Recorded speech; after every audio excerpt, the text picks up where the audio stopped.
ሞላበት አደፈ ሲሉኝ ነሳሁ ጎደልክን ኢና ሊላሂ ወኢና ኢለይሂ ራጂዑን።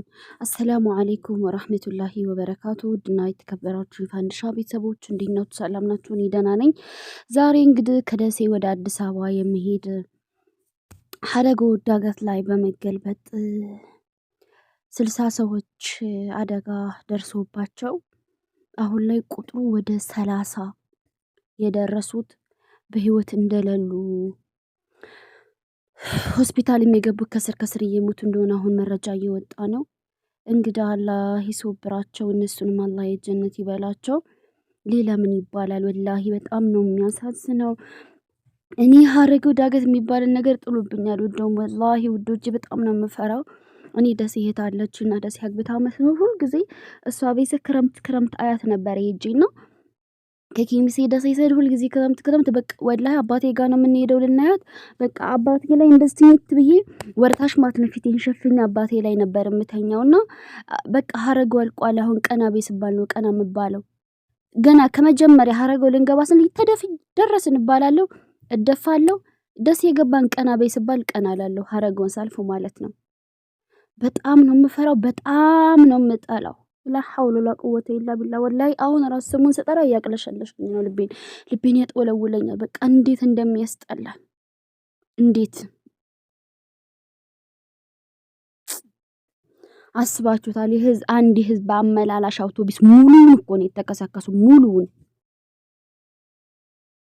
እና አሁን ሆስፒታል የገቡት ለሕክምና ከስር እየሞቱ የሟቾች ቁጥር እየጨመረ አሁን ወደ 30 ሰምቻለሁ። ግን ደግሞ አሁን ኤፍቢ ላይ ወደዚህ ከመግባቴ በፊት 32ም እያሉ ነው።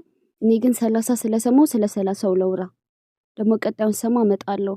ቪዲዮውን ደግሞ አሳያችኋለሁ። የተወሰነ አምጥቼዋለሁ። ያው ደም ምንም ስላለው እንትን አድርጉልኝ፣ ላይክ አድርጉልኝ ፍቅሮቼ። ላይክ የምታደርጉልኝ ሁሉ እጃችሁ ክፉ አይንካ። ወላሂ ላይክ ያደረጋችሁበት እጃችሁ እንደው በአደጋ አይቆረጥ።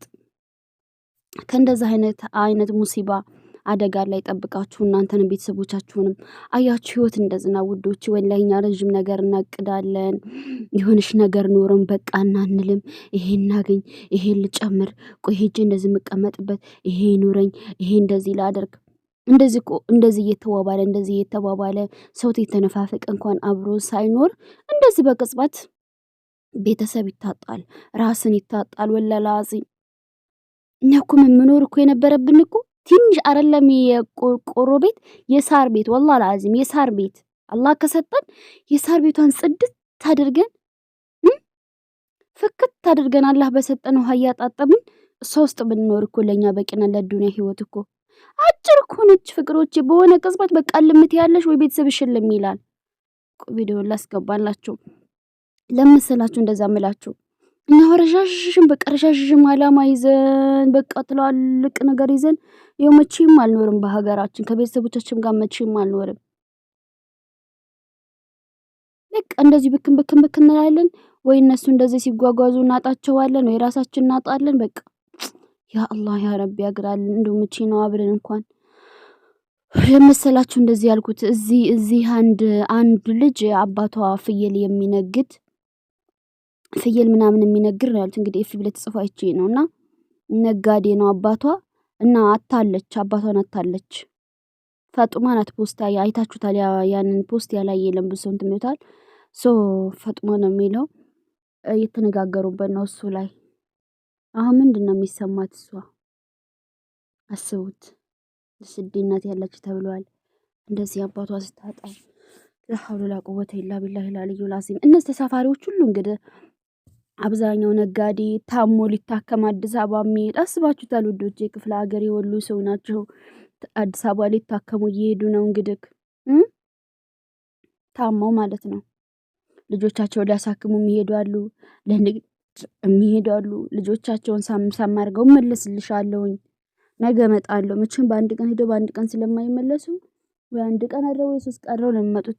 ከአንድ ቀን በኋላ ከ2 ቀን ከ3 ቀን በኋላ እመጣልሻለሁ ብለው ልጆቻቸውን ጉንጭ ግንባር ስመው ከቤት የወጡ ምስኪኖች እንመለሳለን ብለው ቤታቸውን በስነ ስርዓት ሳይዘጉ የሄዱ ለመመለስ የተሻለ ለመነገድ ያላቸውን ሙጥጥ አድርገው ይዘው የተሻለ ዕቃ አምጥቼ እንድሸጥ ብለው የሚጓዙ ወላላዚ ከነዚህም ውስጥ ደግሞ ወደ ስደት ሊመጣም ከነሱ ውስጥ ያለም ሊኖር ይችላል። ብዙ አላማ አቅዶ እያንዳንዱ እነዚህ እንደዚህ ግልብጥ ያሉት እያንዳንዳቸው በአእምሯቸው የራሳቸው ነገር ጭነው ቶሎ ወደ ቤታቸው ለመመለስ አዲስ አበባ ሄደው የሚጓዙ ናቸው ላሸከፊ። ነገር ግን ዱንያ እዛቸው ሲቀሩ እንደዚህ እንደ ሐረግ ወደ አገት አስጠሊታ እኮ የለም ወላሂ ላዚም። ወይ ያውዝ ብለን ሸጣን ረጅም እኔ እንደኔ ሐረግ ወደ አገትን እና ዝም ደግሞ ጣይፍ አለ ፍቅሮች ልክ እንደ ሐረግ ወደ አገት አይነት እዚህ ጣይፍ አለ ማለት ነው። እንዴት እንደምጣላው ሁል ጊዜ ምን ያው ወደ መካ ሲሄድ እዚህ እንደ ሐረግ አይነት ዳገት አለ። እዛ ስደርስ ማለት ምንድነው የማደርገው ልክ አባቴ ላይ ድፍት እንደምለው አሁን አባቴ የለኝም ማንኛው አባት ላይ ድፍት እላለሁ። አባቴ ኢትዮጵያ ነው አላህ ይጠብቅልኝ። ምንድነው የማደርገው ጠረሃይን አምጥቼ አይኔን ግጥም ስር ሽፍን መኪናው ላይ ከፊት ለፊት ያለው ላይ ድግፍ ጨረስን ስባል ቀና አላለሁ። እኔ በጣም ነው የምፈራው ተራራ ነገርና ውሃ አልወድም ውዶች፣ በተለይ ዳገት ነገር ለሐውሎ ላቁወቴ ኢላ ቢላህ። አሁን ሐረጎ ሲባል በቃ ልቤን ስለጠራው ብቻ ያንቀጠቀጠኝ። እንደዚህ አይነት ሀገር ነው የሚወደው። ይሄ ታያችኋል። እንደዚህ አይነት ሜዳማ ሀገር በቃ እንደዚህ ለስለስ ያለ ሀገር የማይጎዳ በወድቅም አልጎዳበት። እንደው መኪና እንኳን ቢገለበጥ እኮ በስነ ስርዓት የምትወጡበት ቦታ እኮ ነው። ሞታችሁ እንኳን ቢሆን ሐረግ እኮ ቆይ ቪዲዮን አስናስገባላችኋለሁ ታውታላችሁ። 23 ደቂቃ ነበር የቀረስኩ ያመጣሁት ግን አንድ 3 ደቂቃ አስገባላችኋለሁ። እሺ ፍቅሮች አደራ እንትን አድርጉልኝ፣ ላይክ አድርጉልኝ እንዳያዘጋብኝ ደም ምናምን ስላለው ታዩታላችሁ። እንደው አጥንታቸውን እንኳን እኮ ለመልቀም እኮ አስቸጋሪ እኮ ነው። እዛ ጉራንጉር ውስጥ እኮ ገብቶ ለማውጣት እንኳን እኮ ችግር እኮ ነው። አይሽ እኮ አይደለም ወላሂ ላዚ ወይኔ ዱንያ እንደው ለዚች ነው እኮ እኛ ወላሂ ላዚም በሆነ ቅጽበት ለምንላት ነገ ኖራለሁ ለነገ እያለን ወላሂ ዛሬን ትውት አድርገ ነው ዛሬ ባለችን ለምበረ እንዳደረና አይሆንም ተመስገን ብለን መኖር ጥለን ነገ የተሻለ እያለን ተስፋ አይኖርና አይደለም ነገ ማለት አለበት የሰው ልጅ ተስፋ ሊኖር ይገባል። ስለነገው ጥሩ ነው ግን በቃ ወላሂ ከቤተሰብ ጋር መኖር በጣም ጥሩ ነገር ነው።